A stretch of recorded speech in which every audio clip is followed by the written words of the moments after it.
हरे राम हरे राम राम राम हरे हरे हरे कृष्ण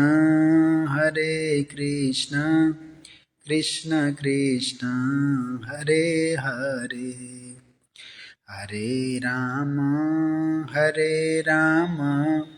राम राम हरे हरे हरे कृष्ण कृष्ण कृष्ण हरे हरे। समस्त श्रद्धेय सुधीजनों को सादर नमो नारायणाय। जय श्री कृष्ण।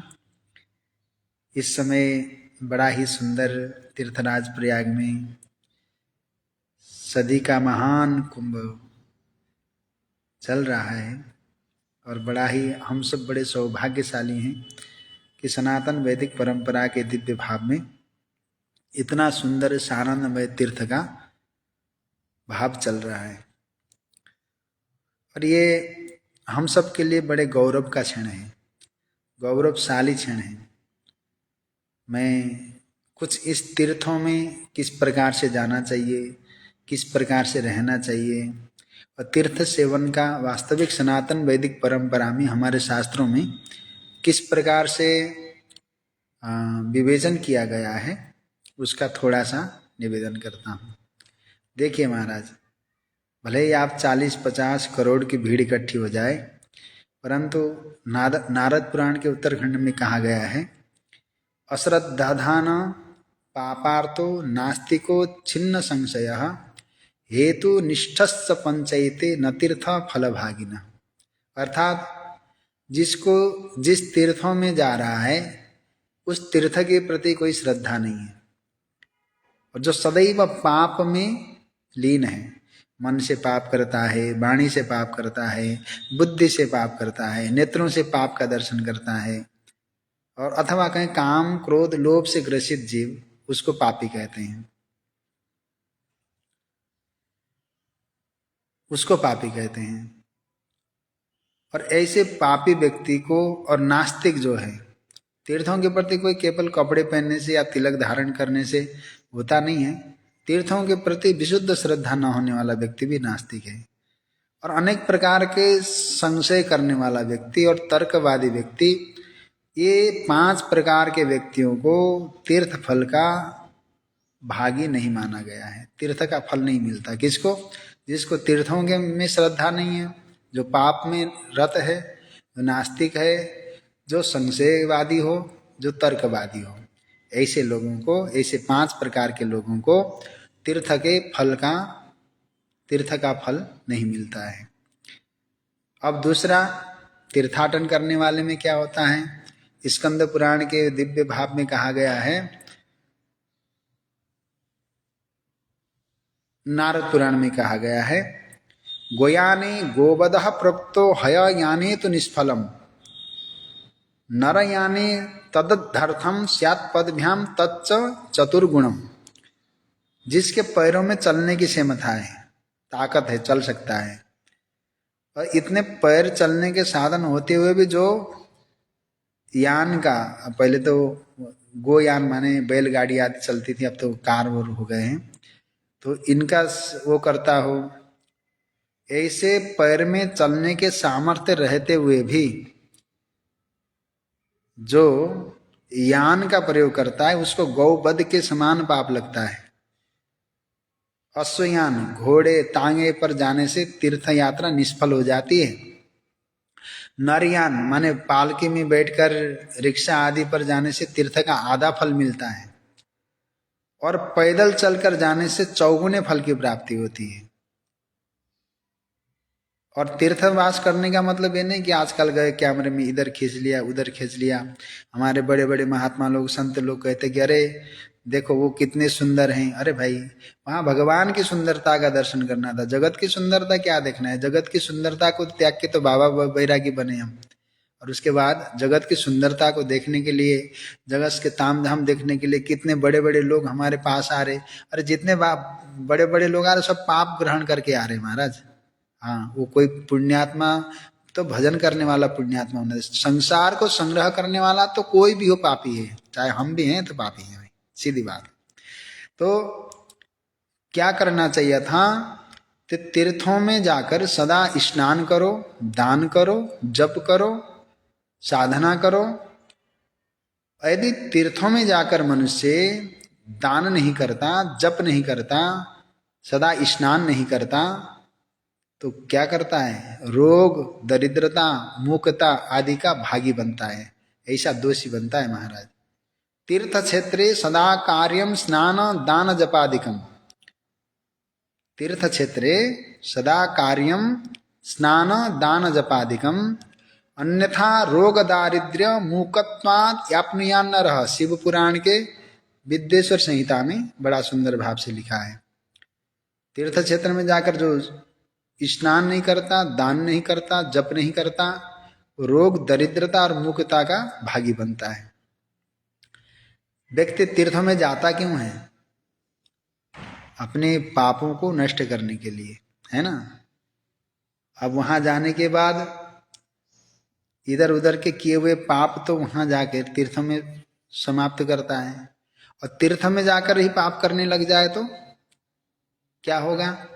तो उसमें स्कंद पुराण में लिखा है, अन्यत्र ही कृतम पापम तीर्थमासाद्य नश्यति तीर्थेषु यत्कृतम पापम वज्रलेपो भविष्यति। अन्य जगह किया गया पाप तो तीर्थों में नष्ट होता है, और तीर्थ में किया हुआ पाप वज्रलेप के समान हो जाता है। तो इसलिए क्या करना चाहिए? तीर्थों में जैसे महाराज मनु और शत्रुपा ने जैसे नैमिष के पावन पवित्र क्षेत्र में भगवत प्राप्ति के लिए तीर्थ सेवन किया, तीर्थ सेवन भी तीर्थ स्वरूप बनकर ही करना चाहिए। सब प्रकार से पवित्रतम भाव से तीर्थ सेवन करना चाहिए। अब वहाँ महाकुंभ का इतना दिव्य मेला लग रहा है, अभी हम कुछ बोलेंगे तो बहुत सारे लोग हमारे ऊपर ही उठ जाएंगे। परम पूज्य पास श्री स्वामी ज्योतिष पीठाधीश्वर महाराज श्री ने बड़े गौ रक्षा के लिए और गोवंश की रक्षा के लिए दिव्य भाव उठाया है। अब सनातनियों को इस विषय में जो गौ माता के प्रति समर्पित हैं, संपूर्ण सनातनियों को एकजुट होना चाहिए। राजनीतिक परिवेश का विषय नहीं है। गौ माता सनातन वैदिक धर्मावलंबियों के लिए, भारत के लिए वंदनीय एक स्वरूप है। इसलिए कभी कभी मन में आता है कि हम राजनीतिक परिवेश से दूर हटकर कुछ ऐसी चर्चाएं करें जिसके द्वारा वो, आज 17 तारीख आ रहा है, कल से भारत सरकार ऐसा एक रूपरेखा ला रहा है जिसको सुनकर मन में बड़ी पीड़ा होती है कि हम उसी भारत में हैं जहां महाराज दिलीप ने एक कामधेनु गौ माता की रक्षा के लिए अपने प्राण न्यौछावर करने के लिए तैयार हो गए थे। क्या यही वही भारत है जहां परोपकार और दिव्य भाव को आगे रखा जाता था? अब भारत सरकार ऐसा समझौता करने जा रहा है कि अब यहाँ से जो दूध न देने वाले जो पशु हैं, इनको धीरे धीरे, चाहे गाय हो, भैंस हो, जो भी हैं, उन सब को जो है वो धीरे से यहाँ से निर्यात करेगा और उसको बाहर ले जाएंगे। उनके अकाल में जो है उनको यहाँ से मारण होगा। इन सभी निरीह जो बोल नहीं सकते ऐसे जीवों की जो अंतर्मन की पीड़ा, उसका श्राप संपूर्ण भारत को भोगना पड़ेगा कि नहीं पड़ेगा? इसलिए हम सबको जो है ना, तीर्थ सेवन के साथ इस मन को भी तीर्थ बनाना अत्यंत आवश्यक है। जब तक अब तीर्थों में हमने इतना सब कुछ किया है, ताम झाम सब, मैं संपूर्ण सनातन वैदिक परंपरा के पूज्य संतों से करबद्ध प्रार्थना करता हूँ। ये हमारा जीवन केवल ये 100 साल के ताम झाम और लोगों की प्रसिद्धि के लिए नहीं मिला है, विशुद्ध रूप से भगवत भक्ति के लिए और भगवत प्राप्ति के लिए मिला है। भगवान के आगे आपकी प्रसिद्धि हो, ऐसा काम हमको करना चाहिए। जब तक अब तीर्थ में जाकर जो तीर्थ में बैठने वालों के हृदय में तीर्थ के प्रति श्रद्धा न हो, नाना प्रकार के पॉलीथीन चारों तरफ गिर रहे हैं, वहीं मलमूत्र आदि का विसर्जन हो रहा है, वहीं गंदगी फैला रहे हैं। हम तीर्थ सेवन करते समय तीर्थ की पवित्रता का विशेष ध्यान दें। वहाँ कोई, हम लोग बोलते हैं ना सरकार क्या, हम प्रजा से ही तो सरकार बनती है। जब तीर्थों में जाते हैं तो हमारा परम कर्तव्य है कि तीर्थ की पवित्रता को हम अपने हाथ से बना के रखें। इससे सरकार को भी सहयोग मिलेगा कि आपके द्वारा किया गया सहयोग सरकार के द्वारा एक साथ तामझाम, सत्ता और प्रजा दोनों मिलकर भारत की पवित्रता, तीर्थ की पवित्रता, और हम सब मिलकर यहाँ अपने समाज की पवित्रता के लिए भी विशेष प्रकार से हम सबको लगना चाहिए। यहाँ एक दूसरे को दोषारोपण करने की आवश्यकता ही नहीं है। तीर्थों में जाएं तो हमारे से कोई ऐसा अपवित्रता न हो, वाणी से, मन से, विचार से न हो, ऐसा हमको विचार करना चाहिए। और इसी प्रकार से श्रद्धा, श्रद्धा के विषय में भी हम सब एक भाव से तीर्थों के साथ साथ भारत के प्रति श्रद्धा रखें और भारतीयों के प्रति भी श्रद्धा रखें। यहाँ कोई इधर उधर करने की बात ही नहीं है। सनातन वैदिक परंपरा के दिव्य भाव में रहने वाले समस्त श्रद्धालु भक्तजनों को एक प्रकार के दिव्य भाव में रहना चाहिए। यहाँ प्रदर्शन का केंद्र ही नहीं है ये तीर्थ। किसी भी प्रकार से सांसारिक वैभव प्रदर्शन का विषय तो होना ही नहीं चाहिए, क्योंकि एक प्रकार से मैं किसी एक दिव्य संत के मुखारविंद से सुन रहा था कि आजकल जो है ना संसार में सबसे बड़ा वैभवशाली सनातन के साधुओं के पास हैं, तो आपको गर्व करना चाहिए कि हमारा सनातन हृष्ट पुष्ट हो रहा है। बात तो सही है एक प्रकार से, परंतु उस सनातन के भाव में रहकर आप उस वस्तुओं से आपको वैभव संपन्न मानते हैं, तो सनातन के साधुओं का वास्तविक वैभव तो उसकी साधना, जप, तप और उपासना है। आपके पास उस साधना, जप, तप, उपासना रूपी संपत्ति है कि नहीं? पद्म पुराण में तो स्पष्ट लिखा है, सकल भुवन मध्य निर्धनास्तेपि धन्या निवसति हृदये येषां श्री हरि भक्ति रेखा। भक्ति रूपी संपत्ति होनी चाहिए साधु के पास, जप रूपी संपत्ति होनी चाहिए। संसार का वैभव कभी भी भजन करने नहीं देगा, चाहे कितने भी बड़े संत हों, कितने भी बड़े वो हों, यदि वास्तव में वैभव में फंसे तो उनसे एक माला भी माला नहीं जपी जाती, ये कड़वा सत्य है। एक माला भी जपने के लिए मान इतना दर्द, दौड़ते दौड़ते तो मन संसार की तरफ चला जाता है। यहाँ बोलना पड़ रहा है, ये भी तो गलत है। यहाँ बोल रहे हैं ये भी गलत है, वास्तव में हम जो बोल रहे हैं ये भी गलत है, हम जो कर रहे हैं वो भी गलत है। परंतु एक बात पक्की है कि जो बोलते हैं ना कि वैभव संपन्न है तो सनातन समृद्ध हो रहा है। सनातन की समृद्धि भजन है, सनातन की समृद्धि जप है, सनातन की समृद्धि साधना उपासना है, सनातन की समृद्धि एकता है, और सनातन की समृद्धि भारत के प्रति अतिशय प्रेम है। इसलिए तीर्थों में जाएं तो सबसे पहले तीर्थों की पवित्रता का विशेष प्रकार से ध्यान दें। और तीर्थ क्या है? तीर्थम परम किम सुमनो विशुद्धम। अब इस प्रकार से अब तीर्थों में सेवन करने का दूसरा भाव भी आ गया। जब कोई अपनी माता पिता भाई बंधु गुरु को मिलने के उद्देश्य से तीर्थ में स्नान करता है तो उसने स्नान के फल का 12वां भाग प्राप्त होता है। ये अत्रि संहिता में है। मातरम पीतरम त्वापि भ्रातरम सुहृदम गुरुम यमुद्दिश्य निमज्जते द्वादशांश फलम भवेत, अत्रि संहिता में। अब इसी प्रकार जो कोई दूसरे के धन से तीर्थ यात्रा करता है, गरुड़ पुराण में लिखा है आचार खंड में 205वें अध्याय में, उसे पुण्य का 16वां फल मिलता है,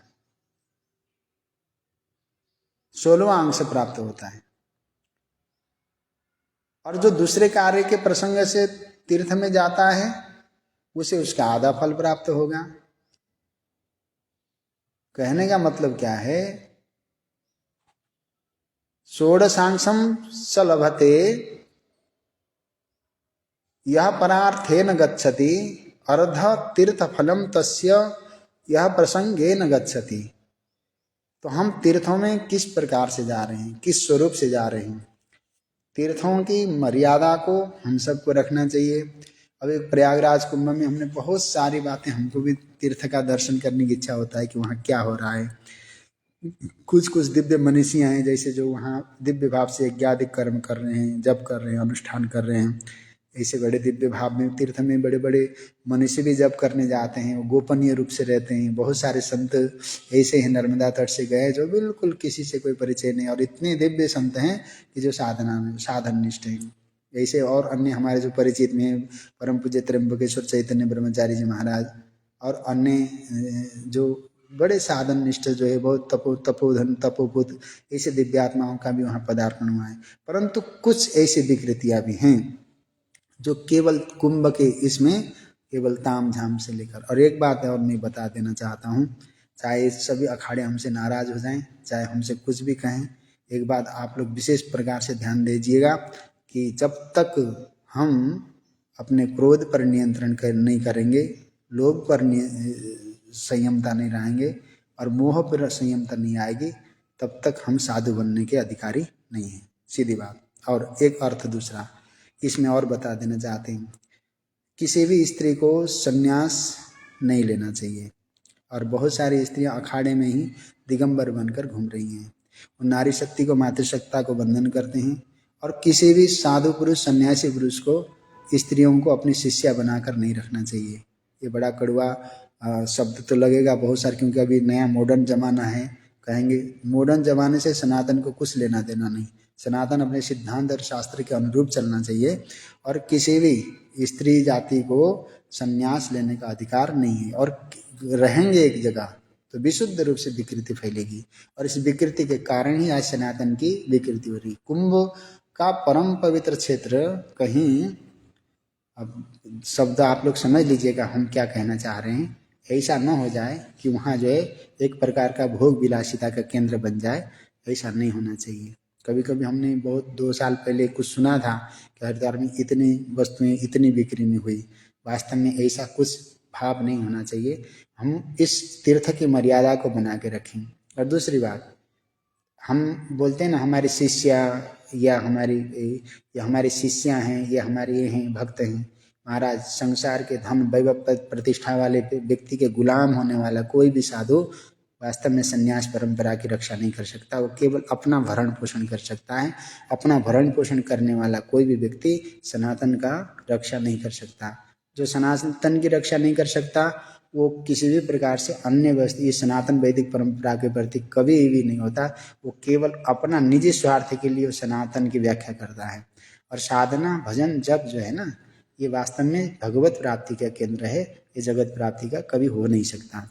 और आज जितने भी बड़े बड़े संत को हम देखते हैं, वो दाढ़ी में यहाँ कैंची लगाते हैं, बाल में वो मशीन लगा के रखते हैं, डेंटिंग पेंटिंग करते हैं। और वो डेंटिंग पेंटिंग नहीं, ये तो रूप है, ये स्वरूप। आप इसको जब आपने अपने आप को ही समर्पित कर दिया भगवान को, तो इसके शुद्ध बुद्ध में तो बाकी पगलाना चाहिए। भजन के माध्यम से भगवान के स्वरूप के हृदय स्वरूपस्थ करके आनंदमय भाव में भगवान को चाहने वाला व्यक्ति जगत को दिखाने के लिए अपनी इस नाशवान शरीर का श्रृंगार कभी नहीं करेगा।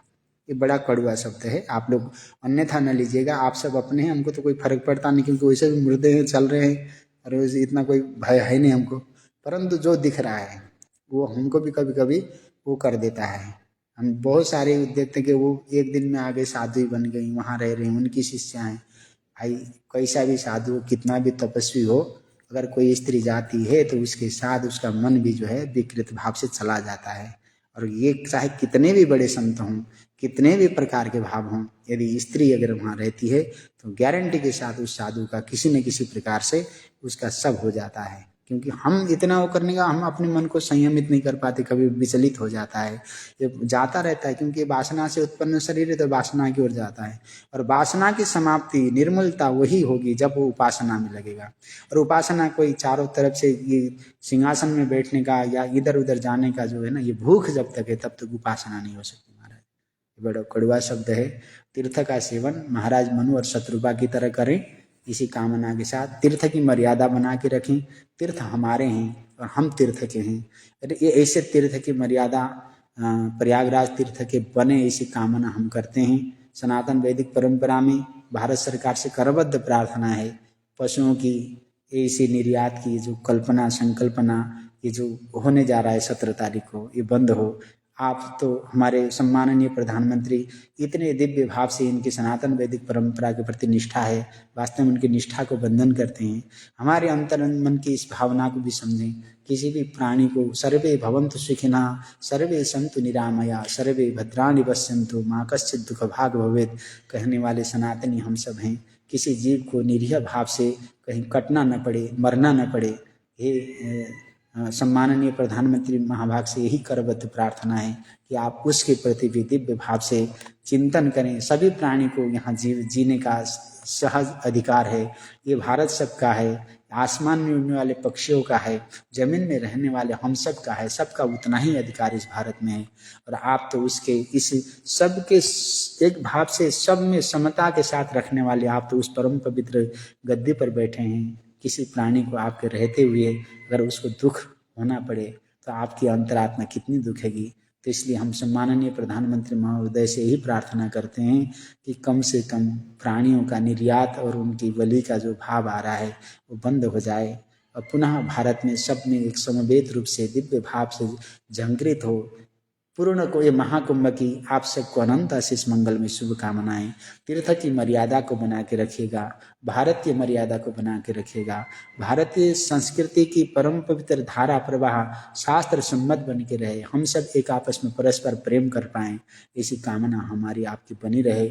इसी कामना के साथ मैं आज वैसे तो कुछ बोलना नहीं चाहता था इस विषय में, परंतु कल परसों से अत्यंत पीड़ा हो रही थी। कोई लोग जाते हैं माइक लेके चले जाते हैं, मीडिया वाले संतों को जाते परेशान करते हैं। संत अपने एकाकी भाव से वहाँ धुना में बैठे हुए हैं, बेचारे हाथ खड़े हैं, किसी के क्या है, जाके आप उनको बोलते कि आप भजन कब से कर रहे हो, किसका भजन करते हो। अब देखो आपको प्रश्न करने का भी होना चाहिए। भजन भोजन और शयन गोपनीय वस्तुएं, ये बोली नहीं जाती हैं। संत अपने अलमस्त फकीर होते हैं और आपको दिखेगा संत ने चिमटा मारा, परंतु आपने उसके भजन में जो व्यवधान किया उसका पाप कौन लेगा। इसलिए साधु को इतना परेशान मत कीजिए। जिससे आप कुछ प्रश्न करना चाहते हैं तो श्रद्धावान बन के जाइए, क्योंकि हम लोग श्रद्धा से ज्ञान की प्राप्ति कर सकते हैं। वहाँ भाव से विनम्रता के साथ जाइए। वहाँ कोई एक प्रकार का अहंकार को परिपुष्ट करने के लिए आप मत जाइए। संतों के पास जाना हो तो विनम्र भाव से श्रद्धा से सुसंयुक्त बनकर जाइए। वहाँ जाके माइक सीधा आगे न लगे। हाँ, जिसको जो थोड़े से माइक प्रेमी उनके पास कैसे भी जाइए, परंतु जो एकांत रहते हैं उनका चिमटा लगे उससे पहले सावधान हो जाइए। जो 10-12 साल से खड़े सो रही हैं और उनके पास जाके पूछो महाराज आप ऐसे क्यों खड़े हो, हाथ क्यों खड़ा है आपका, आप ऐसे क्यों करते हो। अरे अपने अपने स्वरूप हैं, अपनी अपनी मस्ती है संतों की, उनके स्वतंत्र जीवन में। जब संत आपके स्वतंत्र जीवन में कभी हस्तक्षेप नहीं करते तो आपको भी उनके स्वतंत्र जीवन में कोई हस्तक्षेप करने का अधिकार नहीं है। जाइए, पूछिए, ज्ञान लीजिए। महाराज जी मैं संसार से दुखी हूँ, संसार से सुख प्राप्ति की मार्ग बताइए, संत वो बताइए। आप प्रसन्न कहते रहते हैं, इतनी पीड़ा वेदना में भी आपके चेहरे में मुस्कान कहाँ से आया, ऐसा पूछिए कि मुस्कान का खोज कीजिए। क्योंकि प्रत्येक प्राणी मुस्कान चाहता है और मुस्कान कहाँ से मिलेगा, इसी की खोजी में वो रहता है। प्रसन्नता ही सबका जीवन का आधारभूत तत्व है। तो प्रसन्नता के लिए हर कोई भाग रहा है और प्रसन्नता तभी आ सकती है जीव में जब जीव के जीवन में संतुष्टि हो। आत्मसंतुष्टि जब तक नहीं होगी तब तक प्रसन्नता नहीं आ सकती। आप सब इसी प्रकार से बनिए। तीर्थ को तीर्थ बनकर ही सेवन कीजिए। आप स्वयं तीर्थ बन के अपने मन को तीर्थ बनाइए। तीर्थम परम किम सुमनो विशुद्धम, विशुद्ध मन के द्वारा, पवित्रता के द्वारा, पवित्र प्रेम के द्वारा तीर्थ को तीर्थ बनाकर सेवन करिए। ये महाकुंभ हम सब के लिए, भारत के लिए, विश्व के लिए अत्यंत अत्यंत भाव से कल्याणप्रद हो। सब में प्रेम का भाव सुभाषित हो। सब एक आपस में इतने दिव्य भाव से प्रेम करने लग जाएं। इसी कामना के साथ अब इस तीर्थ की मर्यादा और गरिमा को हम सब बना के रखें। और मेरे किन्हीं कटु शब्दों से किसी का हृदय थोड़ा सा व्यथित हुआ हो तो मैं क्षमा प्रार्थी हूँ। पुनः प्रणाम। जय श्री कृष्ण। हरे राम राम राम हरे हरे, हरे कृष्ण कृष्ण कृष्ण हरे हरे।